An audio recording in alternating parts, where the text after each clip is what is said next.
Setiap kali anda tanya ChatGPT, satu sudutih air hilang. Tahu tak pusat data AI minum berapa banyak air sehari? 5 juta galen air sehari untuk sejukkan mesin AI. Bayangkan berapa ramai orang boleh minum air tu. 2/3 pusat data dibina kat kawasan yang dah kritikal air macam Arizona dan Texas. Perebutan air dah mula berlaku.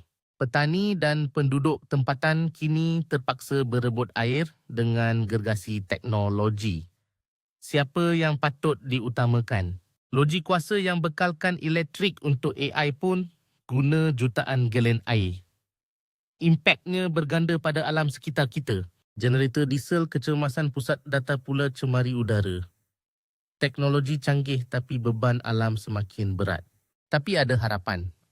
Inovasi penyejukan tertutup dan rendaman boleh kurangkan penggunaan air hingga 80%. Negara Eropah dah mula guna balik haba buangan pusat data untuk panaskan rumah. Bijak kan? Undang-undang risiko air mula diketatkan. Syarikat teknologi kini dipaksa lebih bertanggungjawab terhadap sumber air.